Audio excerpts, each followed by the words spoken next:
Nuestro mundo cabe en unas pocas metáforas. Las estrellas son ojos que nos miran. El amor, una llama. Dormir no es distinto a morir. La vida se confunde con el sueño y las flores con la efímera belleza de la juventud. Son metáforas que nos siguen conmoviendo cada vez que las escuchamos. Como si, después de todo, nuestro corazón no fuera tan vasto, ni los pensamientos de los hombres tan distintos entre sí.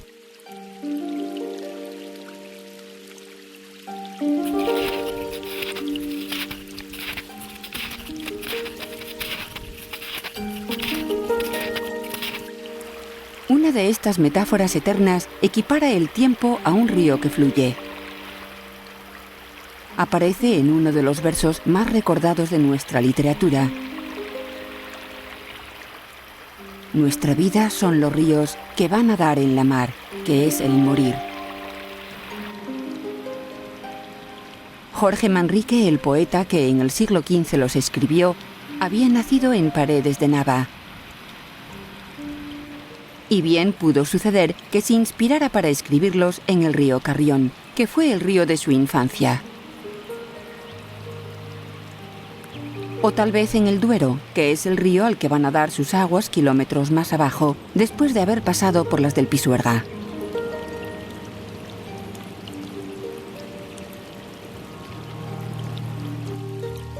El río Duero es, sin duda, el río por excelencia de Castilla.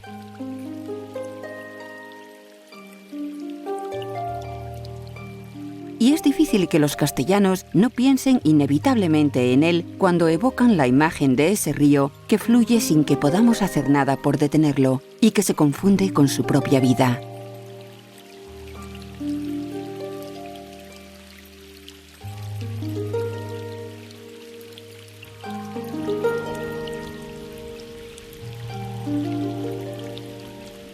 Cercado de lagunas de origen glaciar, el río Duero nace en los altos picos de Urbión, en la provincia de Soria.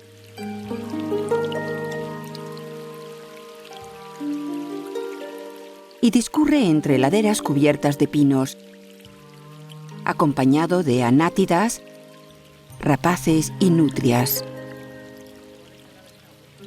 Gerardo Diego se refirió a este nacimiento como al de un niño que se precipitara ansioso en el rumor de la vida.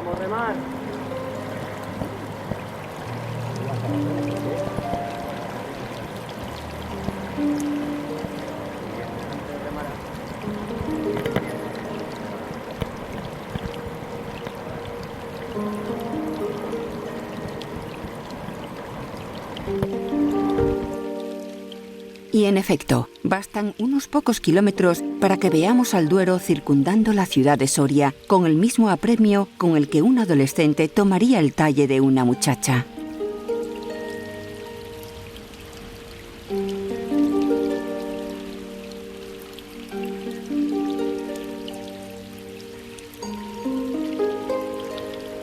Fue en esas veredas donde Antonio Machado se detuvo a contemplar los álamos de sus orillas y vio en sus aguas fugitivas el espejo donde se contemplan los enamorados.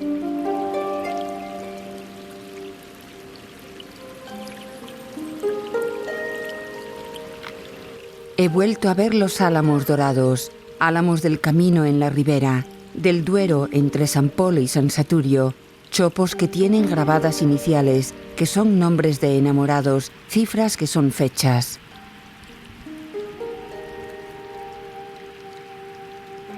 Los enamorados alzan la escritura de sus iniciales y de sus fechas en las cortezas de los árboles, y el caminante que años después los descubre se da cuenta de que nada han podido contra el inevitable olvido, ya que la imagen fugitiva del río es la imagen del paso del tiempo y de su amor que inevitablemente tiene que pasar.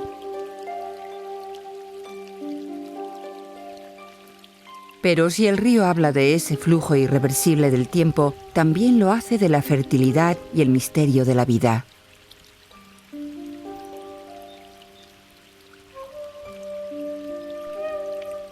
Por eso, en estas mismas tierras, las muchachas sorianas esperan la llegada de la noche de San Juan para encontrar en su corriente esas flores de agua que les dicen que serán amadas y fértiles, ya que el agua contiene todas las virtualidades de la creación y está dotada de poderes mágicos que dan cumplimiento a los sueños.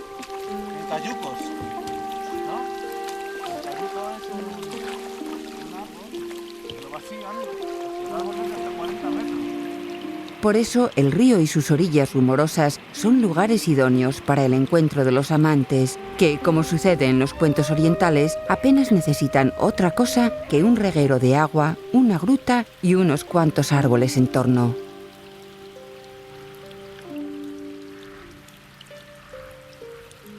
Madruga la amante mía, madruga que yo lo quiero. En las barandas del Duero, viendo pasar la alba fría, yo te espero.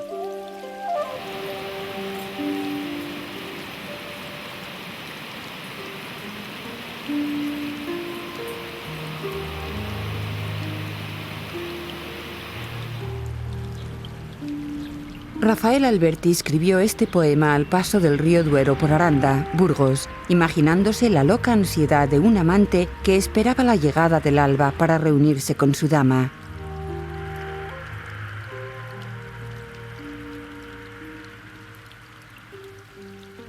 Un poco más atrás ha quedado la ermita de San Baudelio, junto al pueblo de Casillas de Berlanga. Una ermita del siglo XI en la que José Jiménez Lozano ha querido ver un gran árbol de piedra que esconde el jardín del Edén.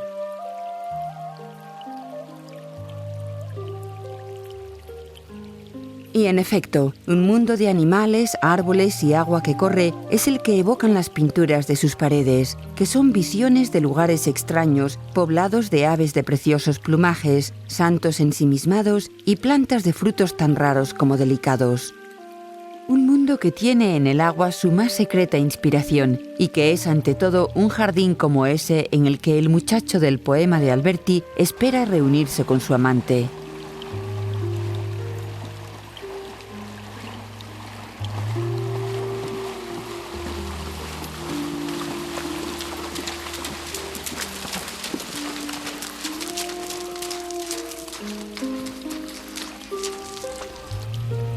Y ciertamente, el Duero y los ríos que le van dando sus aguas están llenos de lugares que parecen concebidos para albergar los juegos de los amantes y de los niños. Pues al ser el agua principio y fin de todas las cosas, los castellanos las creyeron pobladas de seres como las ninfas, las hadas y las señoras de las aguas, siempre prestas a conceder favores o a provocar desgracias. Tan dúctil y sumisa cuando está tranquila y discurre por acequias y canales de riego, como terrible y demoledora en las inundaciones y los desbordamientos. Pues el río que se interna en la provincia de Valladolid es ya ese río vigoroso, presto a desbocarse, que el infante don Juan Manuel contemplara desde las almenas de su castillo de Peñafiel y en cuyas orillas se deleitara con sus halcones empenechados de plumas. Don Juan Manuel fue escribiendo en ese su retiro y en el tiempo que le dejara libre servir a Alfonso XI los cuentos de El Conde Lucanor, historias que el río Duero sigue susurrando a los que bajan a verle desde Valladolid, o a los vecinos de Simancas, en cuyas cercanías se le une el Pisuerga, dándole esas hechuras definitivas de gran río que ya no abandonará hasta su desembocadura en el mar.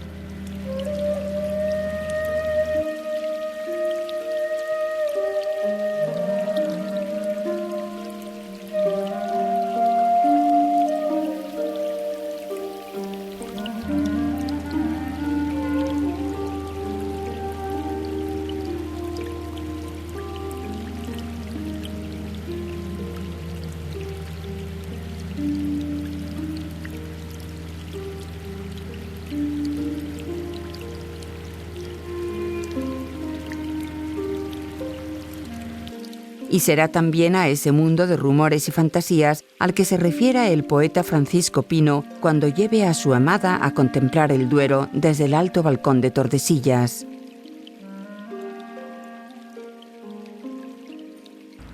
De mi mano vendrás a ver el Duero, desde el alto balcón de Tordesillas.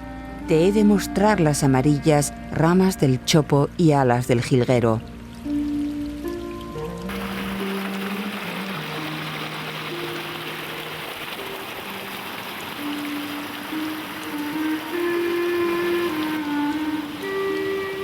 Pero así como las muchachas sorianas buscaban en las aguas de los ríos y las fuentes la flor misteriosa que habría de prometerles la dicha, el río Duero también evoca un mundo de tesoros escondidos en grutas y galerías.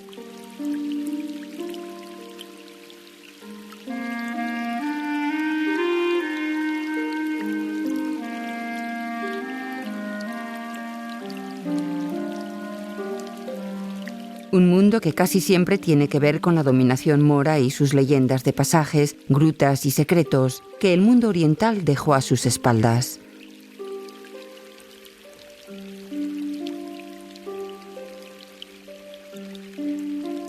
Y así en estas tierras no es infrecuente oír hablar de la Gruta del Moro y de otras historias en las que los maometanos, al abandonar sus tierras, quedaron encerrados en grutas y galerías, custodiando fabulosas riquezas.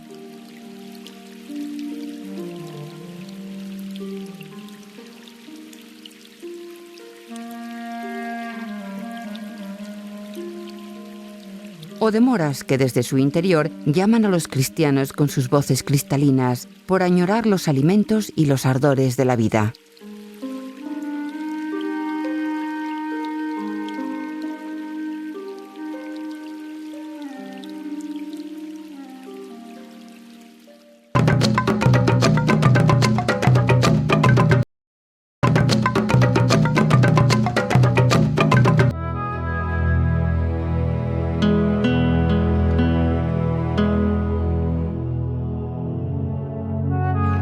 Pero estas historias apenas se recuerdan ya, lo que puede que tenga que ver con la desaparición de los bosques de galería que bordeaban el río Duero a su paso por la provincia de Valladolid y a cuyo abrigo llegaban a contarse.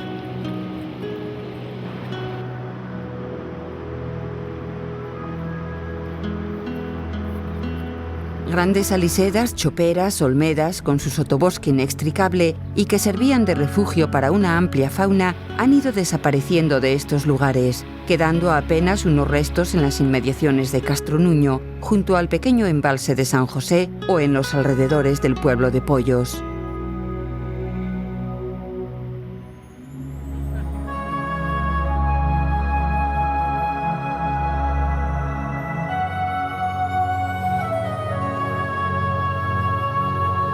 También en el tramo que lleva de Tordesillas a Toro, el Duero sigue siendo lo que era y vuelve a recuperar su vieja filiación con las leyendas moras y los cuentos de don Juan Manuel.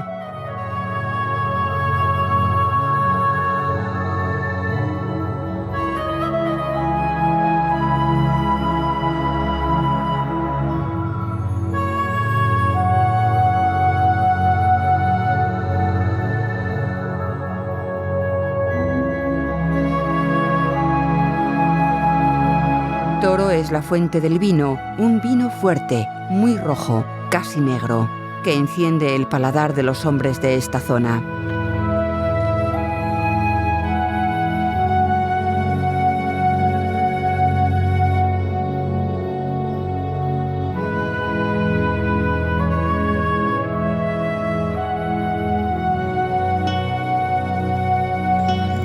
El viajero que la visite podrá deleitarse ante un paisaje hermoso, lleno de arboledas y maizales que le acompañará hasta la ciudad de Zamora.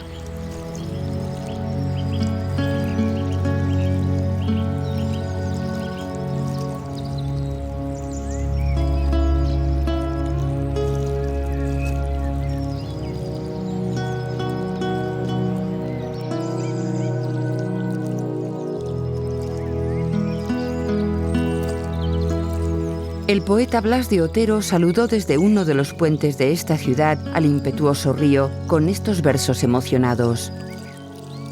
Por los puentes de Zamora, sola y lenta iba mi alma, no por el puente de hierro, el de piedra es el que amaba. A ratos miraba el cielo, a ratos miraba el agua. El poeta camina dividido, no sabiendo si decidirse por la ligereza del cielo o por la profundidad del agua.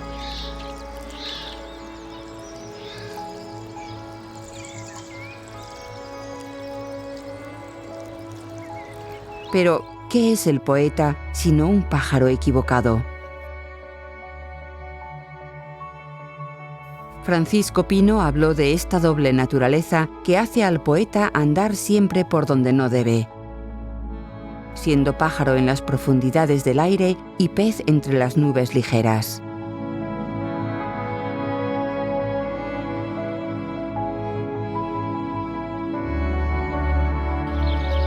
Y Claudio Rodríguez lo hará de esa relación entre el rumor del río y el canto de los hombres. Haz que tu ruido sea nuestro canto, nuestro taller en vida.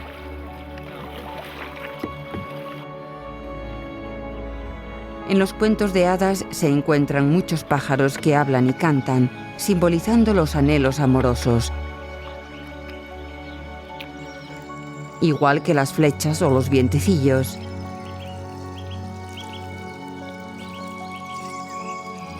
Y ese loro de agua que es el poeta colabora en una leyenda zamorana con el obispo Atilano, del que se cuenta que, arrepentido de sus pecados, arrojó a las aguas su anillo pastoral, esperando que el recuperarlo fuera la señal cierta de que el cielo le había perdonado. 2 años después, en el vientre de un pescado, recibido de limosna para su humilde comida, el obispo encontró maravillado su anillo de amatista.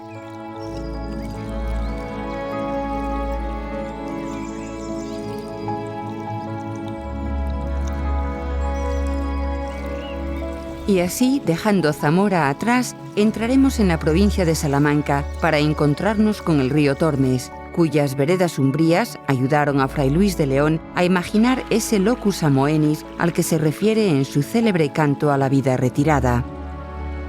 Del monte en la ladera, por mi mano plantado tengo un huerto, que con la primavera de bella flor cubierto, ya muestra en esperanza el fruto cierto.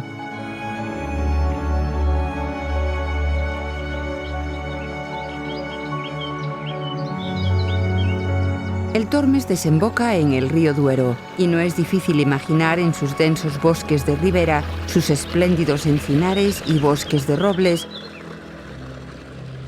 ese lugar recogido y amable al que se refiere la oda de Fray Luis.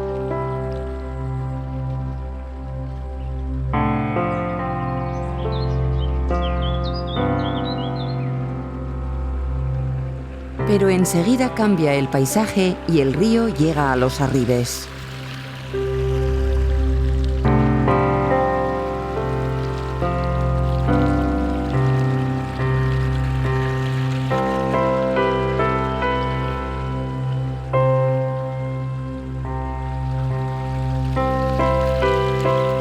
Estos bravos paisajes fluviales, los cañones más extensos que existen en nuestro país, cautivaron por su fuerza, por sus proporciones, por su entorno natural a Miguel de Unamuno, y no pueden dejar indiferente a ningún viajero que se acerque a ellos.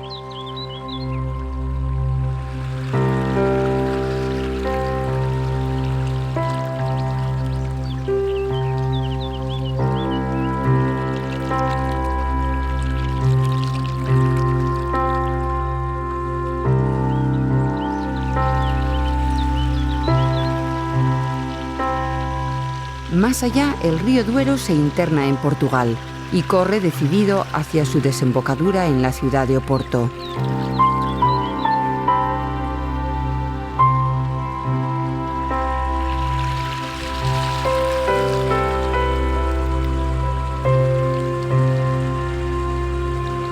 La inminencia de ese final vuelve a traer a nuestro pensamiento ese mar cantado por Jorge Manrique que se confunde con la muerte.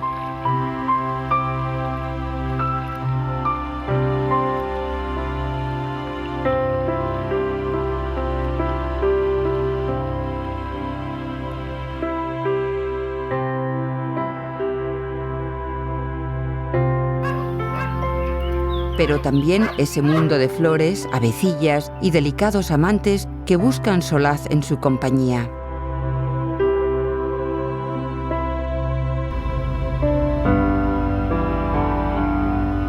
Como si la vida fuese precisamente la debilidad, no los honores, la fama, el recto deber, sino ese mundo de devaneos, de danzas y músicas acordadas, tan semejantes a la verdura de las eras y al rocío de los prados.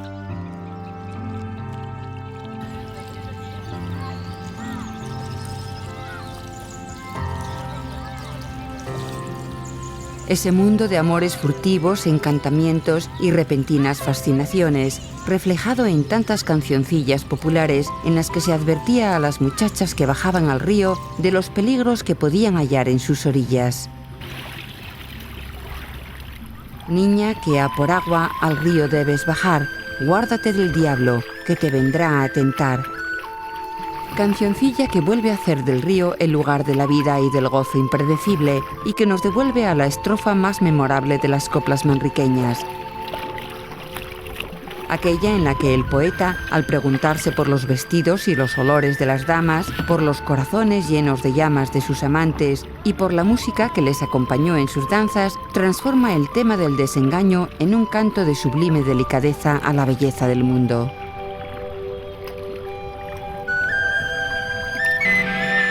José Jiménez Lozano tiene un poema titulado El precio.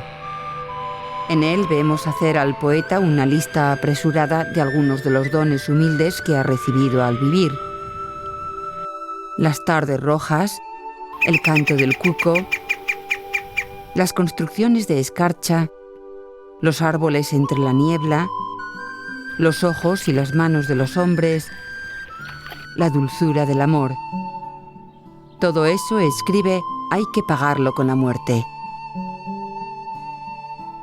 Pero enseguida añade, quizás no sea tan caro. Es posible que Jorge Manrique no llegue a decirnos nada parecido en sus coplas, pero la forma en la que evoca en ellas ese mundo de tocados, de caballeros encendidos por el fuego del amor y delicados suspiros es tan cautivadora y llena de luz que a su lado hasta la muerte misma nos parece demasiado previsible y sin interés.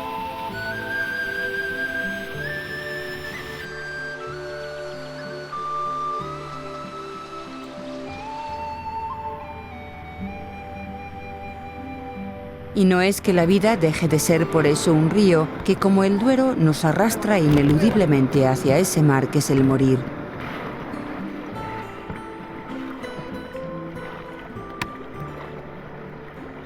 Pero ¿quién prestaría atención a una obviedad como esta, si mientras ese momento llega hemos logrado andar sobre sus aguas?